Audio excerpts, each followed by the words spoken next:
一边是抗风险能力薄弱的穷人拿钱给抗风险能力强的富人购买抗风险资源，另一边是富人把钱投入到能够生产复利的资本果园里。整个结构确保了财富从穷人到富人的持续转移。把资本主义倒过来的意思，就是想要设计出某种反向的保险产品，让穷人去给富人出售抗风险能力，并且占到便宜。拼多多100亿补贴，官方分别补，这家公司想必大家都不陌生。可以说，在如今的互联网上，它就是最大的广告投放金主。主要是有一天它把投放停了，估计不少博主得饿死。我们今天呢，也似乎已经默认拼多多是一家大公司，但是不知道大家有没有想过，拼多多为什么这样牛逼？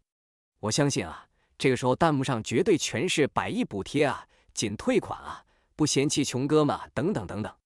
但是100亿补贴，淘宝也跟进了，仅退款更是成了如今电商的标配。至于照顾穷哥们，在如今的经济环境下，哪家电商不照顾穷哥们啊？在垂直电商林立、电商巨头割据的大陆市场，拼多多依然能够杀出一条血路，而海外版本的 Temu 更是把亚马逊的老家给抄了。究竟是什么让拼多多如此强悍？这就是我们做这期视频的原因。专家没格局，温水煮鱼。各位晚好，我是资本大佬乌杰特。前不久，拼多多公布了2024年第2季度财报，营收增长86%，毛利率增长65%，净利润增长直接翻倍，达到了320亿元人民币。这个数据在电商，哪怕是所有互联网企业里都是 SSR 级表现。按理说，财报数据好的离谱，大家都应该开香槟庆祝啊！没想到股价直接来了一波暴跌30%，为什么呢？原因出在财报电话会上。要知道，美股的财报电话会面对的都是机构投资者和券商分析师，这些人呢，在中国有个简单的称呼，庄家。那么 CEO 陈磊在会上对庄家都说了些什么呢？过去几个季度的利润增长是短期投入周期和财报周期不同步的结果，不能够作为长期指引。此外，当前我们的业务正面临着激烈的竞争和一些外部的环境因素影响，这些将必然为我们的业务发展带来波动，收入的增长也会放缓。当前拼多多处于坚定转型、高质量发展的新阶段，我们需要耐心的在有利于平台长远健康发展的方向上加大投入。为了支持平台生态的可持续发展，在未来的12个月之内，我们会加大力度投扶持优质商家。接下来，我们的短期利润不排除会有波动，但是利润逐渐下降的大方向是不可避免的。好家伙，见过直接的，没见过这么直接的，我也是活久见了。人家别家公司在财报会上都是各种喊单、拉盘、孔雀开屏，拼多多倒好，直接来了个冰挑战，冷水泼自己。你以为这就完了？更狠的还在后边呢，直接拿刀砍自己。未来1年预计会减免100亿优质商家的交易手续费。我帮你们翻译一下哈，这就等于直接告诉大家，明年我会放弃100亿的利润。全球化业务也在遭遇竞争挑战。这意思呢，就是 Temu 这段时间呢，也没什么大增长了。你们投资人呢，也别惦记靠它去拉股价了。当前公司仍处于投入阶段，所有管理层都一致认为，在当前进行资本层面的回购或者分红是不合适的。在我们管理层可预见的未来几年，我们也觉得没有这方面的必要。好，把人往绝路上逼是吧？利润呢是要降低的，增长呢是没有的，分红呢是不可能的。你听完我的分析，是不是觉得股价只跌30%已经很给面子了？这一刀也直接把创始人黄峥老板砍得失血过多，从首富的位置上掉了下来。当然了，也有很多人解读这个小勾会就是黄老板一手操盘的夺首富游戏，但是他是把首富躲开了，投资人们也跟着挨了一刀。拼多多啊，终于军训到投资人身上了。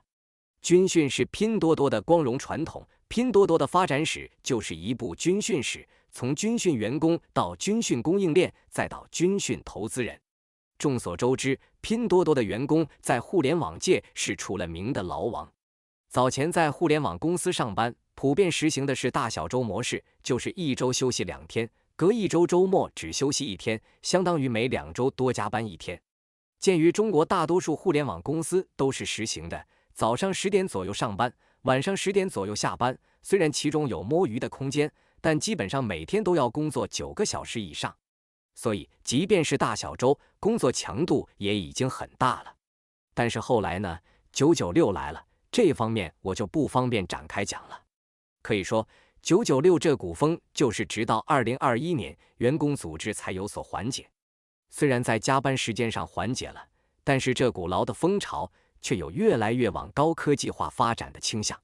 屏幕、键盘、监控软件，这家伙已经见怪不怪了。我前段时间听到过更夸张的，现在一些互联网公司，甚至主流的互联网公司，已经在用办公区摄像头监控员工离开工位的时间了。这一创新举措彻底朽烂了黑希拉式。本来电商公司工作强度就大，指标呢也严格，尤其是在电商大促期间，比如什么双11啊、618啊，员工们基本要无休止的去跟进项目，熬夜处理数据和订单。你想想，每天那么多人在那砍一刀，这服务器哪受得了啊？所以这么大的工作强度，这么严苛的纪律，可以说能够在拼多多里生存下来的员工，不惧全球任何一家公司的挑战。拼多多是用最高的薪水养了一帮中国战斗力最强的工程师和运营人员。在拼多多年薪200万以上的打工人，不能说多如牛毛吧，那也是比比皆是。应届生一毕业就能赚好几万的公司，在中国今年还有几家呢？所以啊，拼多多的劳是打工人和大厂的双向奔赴，你怨我怨都不好使。我们能做的就是关爱互联网公司员工，从少下单做起。不是啊，那你说劳有用吗？当然有用。2017年，拼多多的 GMV 突破了1000亿元，这个数字呢，京东用了6年，阿里则用了10年。拼多多从创业第一天到达到这个数字，只用了不到3年。要说谁对拼多多这个增速感受最深，那一定是阿里的淘宝。说出来大家都不信，拼多多早期连自己的物流系统都没有，直接是接待阿里的菜鸟。这意味着在拼多多早期，它的订单量阿里每天都能知道。可以说，拼多多是在阿里的眼皮子底下成长起来的。而京东呢，对于拼多多也很了解，因为他们当年最重要的投资人都是腾讯，两家公司也都是腾讯电商版图中非常重要的一部分。谁能想到，对于对手和朋友的了解带来的不一定是重视，而是轻视和误判。时间回到2019年，面对拼多多第一波崛起的时候，阿里还是显得非常从容的。张勇还是阿里 CEO 的时候就说过，拼多多是给淘宝培养用户的。淘宝内部呢，也认为拼多多就是一个低配版本的聚划算，说白了就是淘宝上的一个功能，和淘宝根本不是一个 level 的对手。甚至在记者采访时，集团内的某些人还把拼多多形容成万米海底的畸形生物。但我特别理解啊，这绝对不是阿里的傲慢。2019年被称为中国互联网下半场的开始，美团的王兴曾在2018年底时候说了一句神预言：2019年是过去10年里最差的一年，却是未来10年里最好的一年。从结果上来看，果然是如此。当时2019年上半年数据一出来，淘宝的月活跃用户是微环比正增长的，而拼多多呢和京东都是负增长。再看2019年整年的数据，阿里系2019年的用户增量就等于拼多多全年的用户量。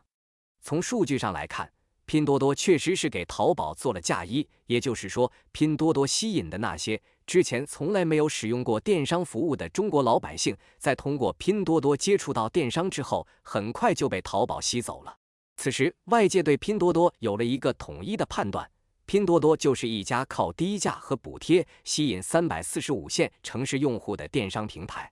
一旦拼多多的补贴停止，或者商家的补贴停止，拼多多上产品质量差、盗版、山寨、白牌无售，这些问题都会暴露出来。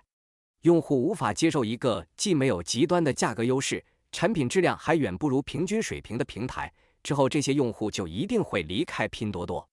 这里面之前没有用过电商的新客户，反而会成为淘宝的增量。当时还有个词专门形容拼多多，叫五环外市场。前面说了，拼多多的低价呢，主要来自于两方面，一方面是拼多多平台自己的补贴，另外一方面就得来自于商家的主动让利。在正常的商业模式下，这两点其实都不可长期持续。拼多多要盈利，要给公司员工和管理层回报，不可能烧一辈子融资，而商家呢，也不可能让一辈子利，因为早晚要赚钱。所以这些分析都是对的。但是马上一场来自现实的扭曲立场将会狠狠地教育大家，让大家知道这样定义拼多多是一个巨大的误判。而这个误判导致了整个中国电商行业都没有去全力的阻击拼多多。就这样，拼多多在这种误判的掩护下继续增长。而此时淘宝的掌舵人蒋凡和京东当时的掌舵人徐雷在忙什么呢？对，没错，消费升级。2019年下半年开始，中国的一级市场掀起了一股消费投资热，喜茶、Manner 文、和府、泡泡玛特、完美日记、元气森林等数以千计的国货新品牌诞生。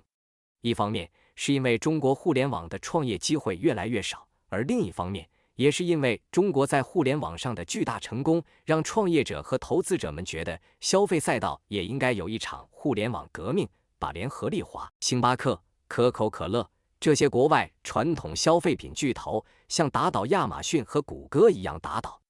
结果大家知道了，消费升级梦碎，经济呢加速进入了下行周期。其实回顾这场消费创业浪潮，本质是和拼多多崛起一样，背后都依赖的是中国供应链的严重产能过剩。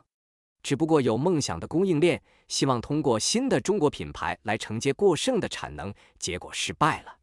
于是所有的中国供应链都只能被拉进无尽的低价内卷中。我最近几年在好好上班的同时，业余时间也会去做一些消费品的投资，所以也算是见证了消费行业这个周期。如果大家有兴趣，我们可以单独出一期视频聊一下消费升级梦碎这个话题。回到主线，由于笃定消费升级，所以阿里和京东只是对拼多多做了一些跟随性的防御措施。2020年淘宝特价版上线，玩法呢基本和拼多多一样，用补贴和低价吸引用户。京东呢也随即上线了京东惊喜，只有一个京东惊喜还不保险。看见淘宝上架淘特之后，京东呢又在20年推出了京东极速版，后来改名京东特价版，加入了当时特价版、极速版的混战当中。而他们的核心业务呢还是老一套，主打拼团，1元抢购，9块9包邮，下单、返现、签到、提现。相信用过前面几个 App 和小程序的老板们都能感觉到，这些产品其实和拼多多早期高度相似，说是致敬也不为过。淘特有产地直供，京东特价版有签到提现，甚至拼多多种树领水果都被 copy 成了种摇钱树领红包。事实证明，像素级模仿拼多多爱是远远不够的，不要说防住拼多多了，连跟都跟不上。这也不是京东淘宝不努力，是压根模仿不过来。拼多多会不断涌现新的招数，而每一个新招数都会让整个行业的对手丢掉半管血。说个很现实的例子，作为中国电商行业的巨头，京东和淘宝用了10几年时间才成功打造了双11、618这种电商节日，而这是他们定价权、话语权、影响力的集中体现。既能让卖家心甘情愿的打折促销，还能逼迫卖家2选1。卖家呢也没办法，不参与电商，铁定会影响之后店铺流量，甚至可能导致店铺的慢性死亡。但是拼多多居然在2年的时间里就严重削弱了这些电商节的吸引力和对卖家的控制力，而能做到这一点，仅仅依了一招100亿补贴。100亿补贴不只是 UP 主视频里的不滑稽连招，它还真是一个不需要复杂计算、凑红包、凑满减的薅羊毛代名词。没有套路，没有限制，也不限定某一天，用户其实更喜欢这种简单纯粹的优惠，所以才能够贡献更多的交易额，才能让卖家更愿意参与其中。而且100亿补贴的起跑线并不是那些9块9的小商品，而是一系列价格够挺的商品，比如苹果手机啊、茅台啊这些。在2023年的时候，拼多多已经一跃成为了苹果在中国最大的销售渠道，一年能卖出上千亿的苹果产品，而它却没有取得苹果的任何官方授权。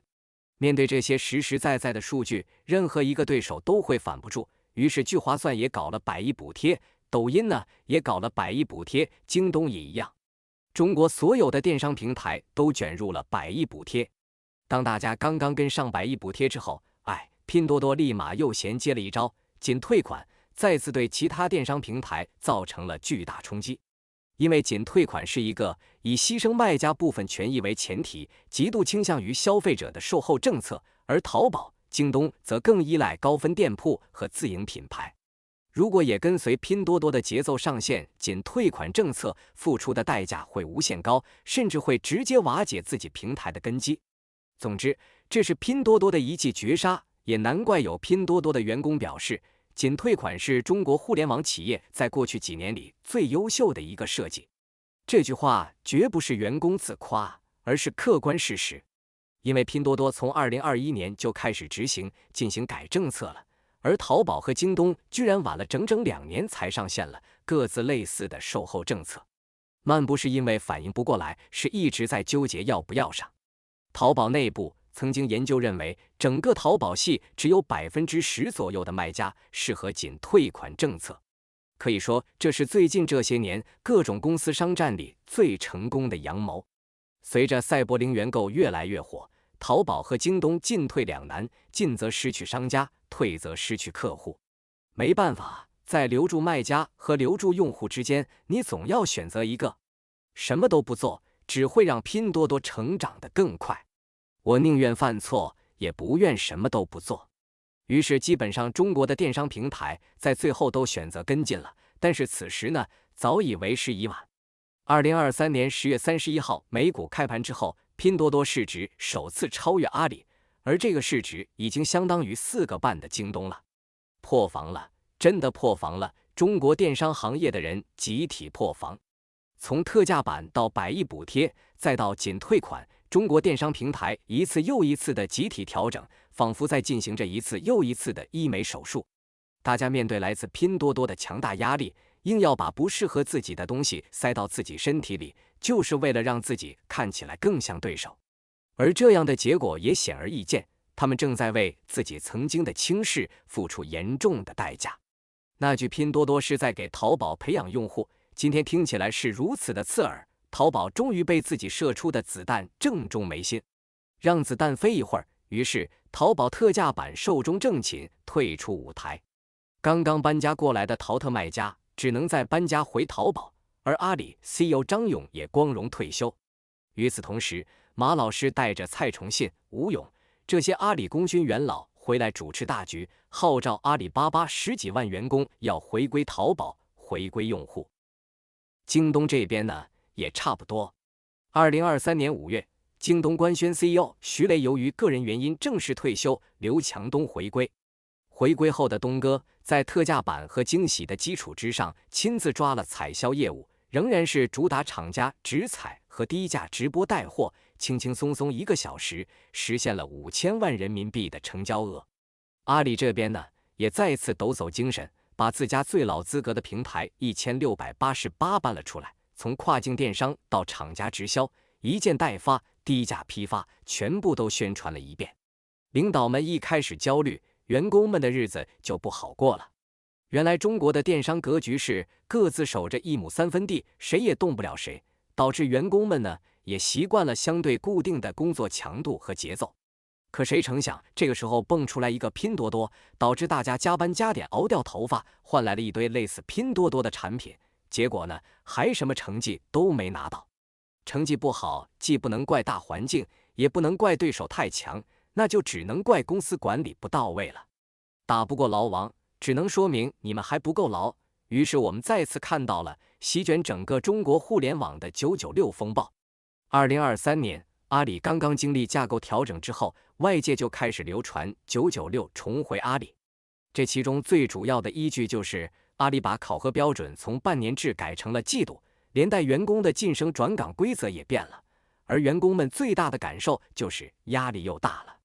不得不说，作为福报的发源地，阿里员工对于996已经有点 PTSD 了，以至于看到自家晚会上胡彦斌的歌词都要自嘲一番。重新捞起来的不止阿里，京东呢则捞得更干脆，直接东哥一句不是我兄弟，彻底引爆了整个公司，甚至整个中国互联网。当然啊，人家不只是跟拼多多学了牢，高薪人家也学了。从今年初开始，京东、彩销等一线员工普遍涨薪10%，而且之后连续加薪3轮，直接从14薪干到了16薪。最近东哥再次释放超能力，宣布要用1年半时间把彩销团队的薪水从16薪涨到20薪，并且保证业绩激励上不封顶。前脚说不是兄弟，后脚就奖励愿意加班奋斗的兄弟20薪，你还能说什么？还不赶紧感谢拼多多？面对阿里和京东的强势回归，拼多多呢也没闲着，员工是不能再军训了，这回呢该军训卖家了。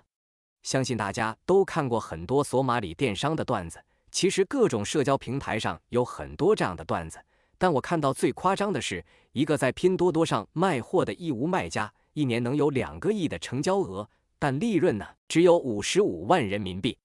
而就这55万还不是卖货赚的，他是靠在快递里边塞那种小卡片，就是扫码就能玩游戏的小卡片，仗着自己发货量大，搞游戏返佣，每个月能赚10几万，一年下来呢，再填补上卖货的亏损，最后还能剩55万。这55万的利润是这么来的。而且这种现象不局限于拼多多，而是已经蔓延到整个电商行业了，要不然天猫也不会规定清退快递塞小卡片的行为。按理说，明明各大平台竞争非常激烈，拼命地抢夺对方的用户和卖家，那卖家应该是获利方啊，为什么这些电商卖家老板们供应链如今就已经变成了只要比洋帝强就能干的，没有利润他也要干呢？我在拼多多买了12包纸巾就花了2块钱，就为什么能这么便宜呢？12包子净2块钱，我相信是肯定是有平台的补贴，有这个因为双11活动嘛，这个回馈消费者的因素在里头啊。里头有一个根本的原因，其实是中国经济改革开放这么多年以来这个奠定了非常坚实的制造业的基础，有这么一套系统，使得前端信息的堆积能够让后端的供应链能够用上，大幅度的压缩了中间通路成本，省掉了中间的广告费，使得原来的供货价变成了现在的零售价。其实在这个价钱上，中国的这个工厂依然有比较好的利润。让我们回到我们一开始留下的问题，拼多多的低价主要源自于2方面，一方面是拼多多平台自己的补贴，而另一方面来自于商家的主动让利。在一个正常的商业模式下，这2点都不可长期持续。但是就像我前面说的，拼多多成功地构建了现实扭曲立场。2021年美国大放水，所有的美股暴涨，一级市场的融资成本非常低。疫情结束之后呢，其他的中概股都回落了，只有拼多多还在涨，甚至还超过阿里了。补贴这事自然就变得可持续了。我2级市场的投资人都认可我补贴了，我为什么不补呢？然后就是第2点，如何让商家和供应链一直去让利。其实拼多的方法很传统，最早就是拼团，也就是互联网创业早期热门的玩法之一。团购这事儿是现代商业社会的常识，一件商品你一次性买的越多，你就越可能拿到便宜的价格。但是这个模式的问题是，你要先有确定的订单。为了解决这个，拼多多在早期用的是拼团模式，通过微信群裂变，让用户邀请朋友和家人组团买一个商品，一起获得一个低价。随着拼多多的流量越来越大，订单变成了一种确定性，商家从被动变成了主动。什么意思呢？比如你的商品成本是5元，定价的是10元，这时候有人一下找你买1000单，你觉得吧，8块钱也能卖。要是他来找你买5000单呢，你可能觉得6块钱也能做。而如今，随着拼多多平台流量的增长，平台会给你灌输一个概念，就是你直接标价8元就一定能卖出1000单，而你敢标价6元就一定能卖出5000单。你要是敢标价5元不赚钱，有可能就能直接爆单1万单。这种让利从一种商家的被动行为转化成了主动的行为。你可能会问了，为什么不赚钱也要卖？为了店铺权重啊。你的店铺销量好，就能在信息流里获得更好的推荐位，用户看到你的销量也会放心买。这也就是为什么很多商家在拼多多早期愿意赔钱卖货的原因。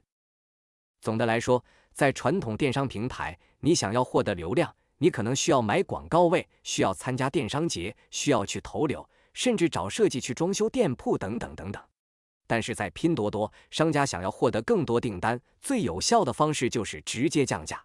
但是单凭这个还远不能让商家一直让利，这背后还有一个更深层次的原因，就是中国供应链的产能过剩。中国经济发展了这么多年，供应链的常态已经是激烈的竞争和超高的生存压力了。过去的高速发展让我们的产能急速增加，而形势好的时候呢，多余的产能可以靠出口消化。因此，也在18年之后催生了非常多繁荣的跨境电商生意，这也是誓言里提 TikTok 电商能够横扫国外电商的基础。相信在之前2年里，大家都或多或少地看到，在深圳、广、江浙做亚马逊电商卖疯狂赚钱的故事了。但是最近几年呢，形势变了。由于美国的极限施压，海外这条路变得不再通畅，就连新能源电动车这种产品都在被狂加关税，产能消化变得非常难了。但是再难也要消化，那什么能消化掉呢？只有热门商品才能消化掉。于是我们就看到，但凡网上有的产品有点热度，不出3天就会出现各种比原版还要跑的仿制品。这个产品的价格呢，也能从上千元、几百一路被拉低到9块9，导致最后大家都以不赔钱为底线了。这种故事重复了非常多遍，比如什么菠萝刀啊、电子烟啊，又或是前几年大火的各种新消费品牌，各种花样百出的品牌背后，大家的代工厂是高度重合的，生产的东西呢也没有太多区别。而这刻就是拼多多能壮大的基础。拼多多能提供更多更持续的单量，能够让供应链稍微赚点钱，只要是能够赚哪怕一点点钱，那也会有非常多的白牌工厂愿意入驻。而最后的结果就是，大家会在价格的内卷当中再次接受不赔钱就行的底线。要知道，白牌厂家的不断竞争妥协，其实就是在不断的让渡自己的权利。最开始，平台和白牌卖家还能钱货两清，后来就是变成先发货再拿钱，再后来就开始交服务费了，之后就是更多的服务费。等到仅退款出现的时候，白牌卖家已经被锻炼的皮糙肉厚了。忍忍就过去了，还能咋地？这就解释了为什么作为仅退款的发明者，拼多多能坚持这么多年，哪怕有卖家不服，拼命反抗，甚至联合起来，通过钻空子扰乱平台经营节奏，但是最后也没能撼动仅退款的执行。因为拼多多是目前白刷厂家最适合的选择，有压力撒撒气就行了。真的要走，那你还真得三思，其他电商平台有没有能承接你这种产品的底气和能力。讲到这儿，估计大家会觉得，为什么一定要靠拼多多呢？一定要这么卷？形势不好，我减产大不了不干了就得了呗。但是大家要明白一件事，我们改革开放进行了40年，培养了一大批的工厂主。对于这些厂长来说，他们一代人甚至2代人都只做开工厂的一件事。举个不恰当的例子，比如你有一个塑料厂，90年代呢是生产的脸盆、水壶，千几年之后房地产繁荣，你开始生产水管。2020年之后呢，你又开始生产泡泡玛特的盲盒手办。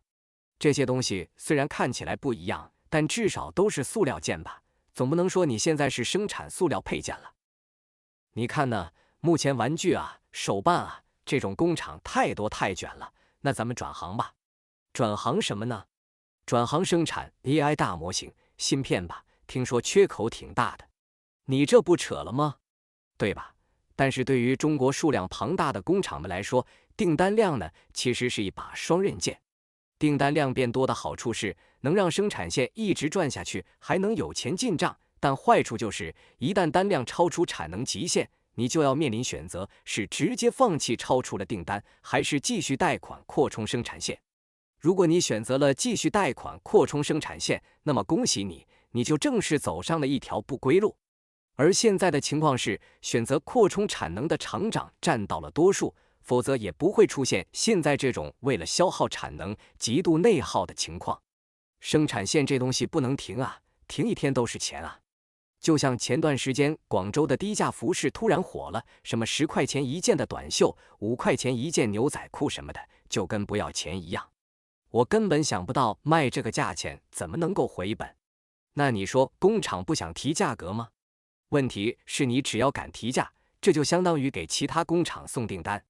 在如今中国绝大部分中小工厂生存状况都不是很好的情况下，没有人敢于提价。又由于之前改革开放了几十年，这些工厂主们呢，其实多多少少的都赚到了一些钱，所以在一个3到5年的小下行周期里，他们还是都愿意扛住，即便赔钱买卖也要做下去。讲到这儿啊，真是不由得感叹，拼多多对于中国供应链的理解已经穿透了现状，看到了本质。正是依靠这种现状，拼多多才能够拿捏供应链，白嫖厂家，进而让平台用户享受到优惠。而它呢，也终于等到了今天。这个时代不仅是白牌商家，品牌商家也开始内卷了。所以当年外界普遍认为拼多多能够实现高业绩增长的原因，是因为成功抓住了下沉市场，是5环外电商，是大大的误判。现在看来，哪怕是1线城市的中产，哪怕是品牌卖家，也对拼多多这套模式没有任何抵抗力。其实最好的例子就是这些年火起来的直播带货，之前的花西子李佳琦事，让大家意识到，原来这些新消费品售价的60%甚至80%都要给到带货主播这个渠道。在今天的市场环境下，没有什么品牌商家是不能让利的，宝马都在打折卖了，你算是什么高级品牌呢？还在那坚守价格。讲到这，估计大家都感觉到了，拼多多创始人黄峥真是一个商业天才。他敢于在2015年就压住了这个非共识，而之后用了8年时间，他的构想一步步的在被市场验证。其实在当年，拼多多最早源自于一个叫拼好货的项目。这个项目呢，在2015年4月上线，模式巨简单，就是利用微信发布水果拼团的消息，只要社群裂变分享的足够多，就能吸引更多的人参与拼团。这样拼好货手里就有足够多的订单了，然后他就去和供应链去谈，去采购低价的水果。而如果拼团的人数不够呢，拼好货就直接全额退款，谁也不会损失什么。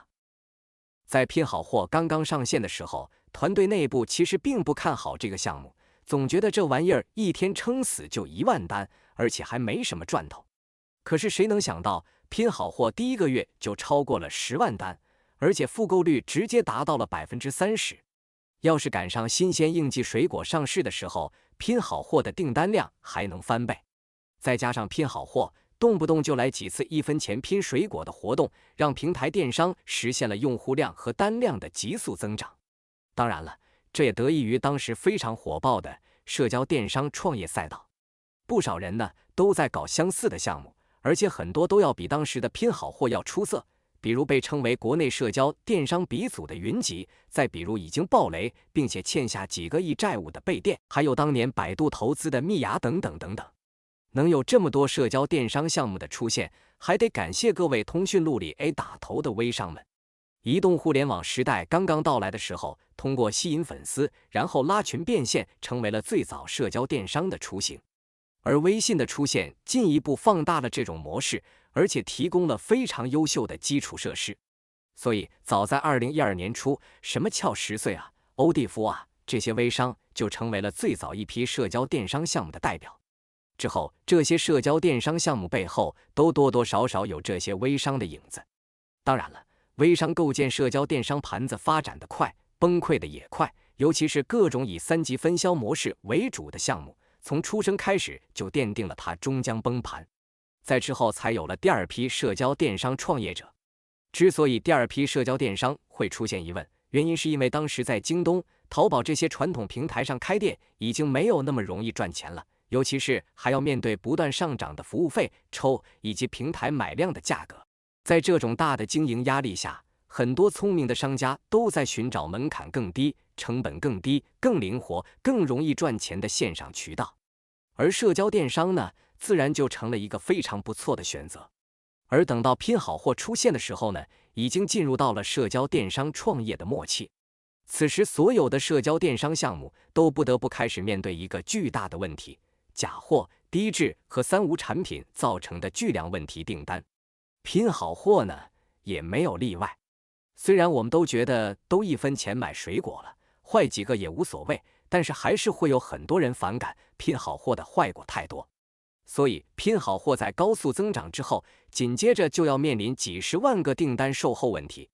而正是因为问题订单的集中爆发，让团队才开始重视供应链，并且开始优化先拿订单再去采购的模式。而优化的结果就是拼网货升级成了拼多多。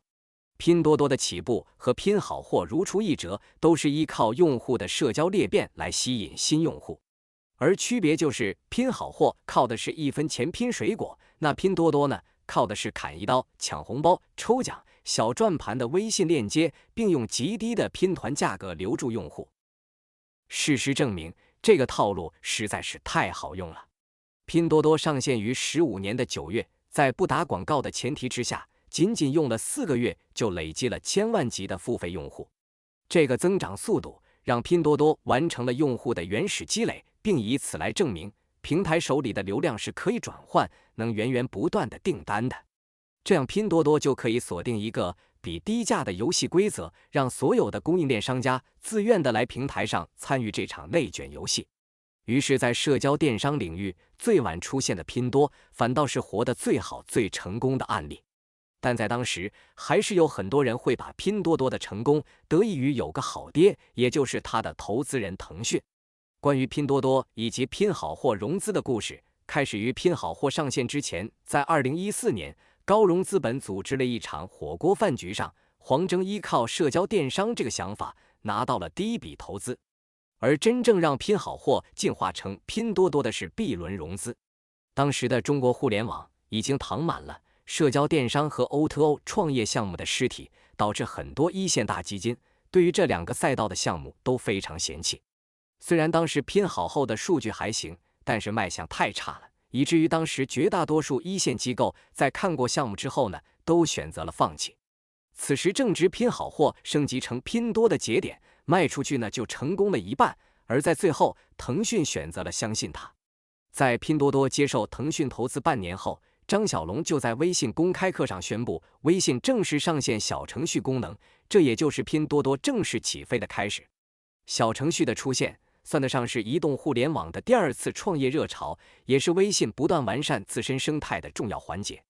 为了让小程序打败诸如百度轻应用之类的对手，微信选择拥抱自家兄弟们，全面开放小程序接口，让所有人都来开发热闹。而拼多多显然是这其中重要的一员，所以我们才能看到，在当年无数的砍一刀链接都是以小程序的方式出现在微信聊天框里的。随之而来的就是拼多成为了微信里最大的小程序，于是拼多多理所应当地占据了微信9宫格这个重要入口。要知道，微信钱包里的9宫格不仅离流量近，离钱更近，是不少腾讯系公司打破头也要竞争的重要位置。总之，拼多多在微信最需要外部合作方的时候，恰好出现在了适当的位置。而2017年，18年的微信活跃用户已经达到了10亿级，基本已经覆盖了全体中国人。但是随着拼多多的疯狂发展，微信也受不了了。在拼多多上市之后的一次采访里，黄峥面对财经的专访，斩钉截铁地说了一句：“我不认为腾讯扶持了拼多多，因为我们也被微信封了很多次。”的确，在拼多多与微信相爱相杀的故事里，微信1年封禁拼多多1000次，才是这个故事下半部分的核心。但是后来对于拼多多的封杀，其实已经无关痛痒了。拼多多自己做了独立的 App， 而且直到今天，拼多多的小程序依然在微信的9宫格页面里。2017年，也就是拼多多正在疯狂在微信里耗流量的时候，黄峥突然在自己的个人微信公众号上更新了一篇文章，标题叫做“把资本主义倒过来”。这是一篇彻底拆解拼多多核心竞争力的文章。今天看来，这就是黄峥自己的道破天机，把拼多多核心的竞争机密公之于众。只可惜在当时，这篇文章并没有掀起什么波澜，大家对于拼多的印象还来自于假货和劣质产品上。这篇文章的原文链接呢，放在评论区了。原文很长，我就引用一下，著名互联网大 V 赌圣南希老师的简短版本解读吧。黄忠说，保险这个东西是资本主义的极致创造，一边是抗风险能力弱的穷人拿钱向抗风险能力强的富人购买抗风险资源，另一边呢，是富人把钱投到能够生产复利的资本果园里。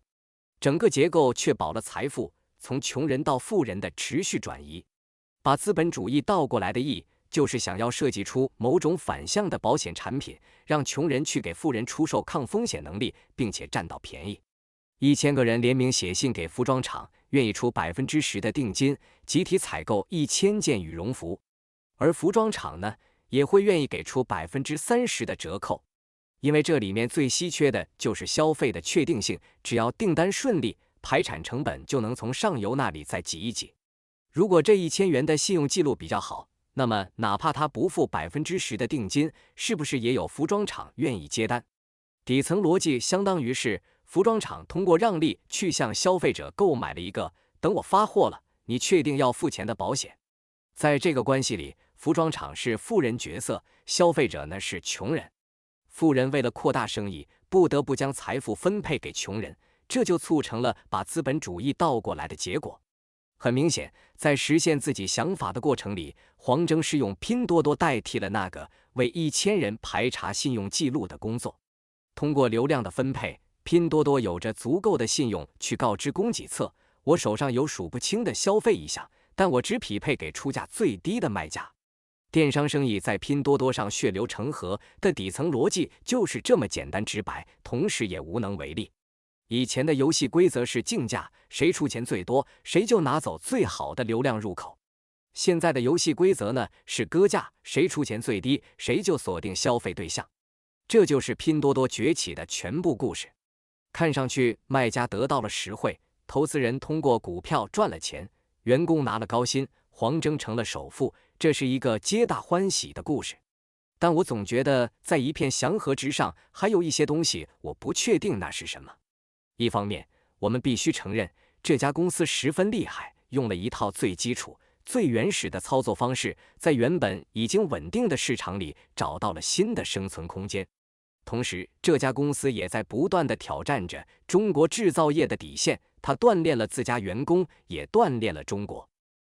供应链，同时还锻炼了他的队以及对手公司员工，乃至整个中国互联网企业。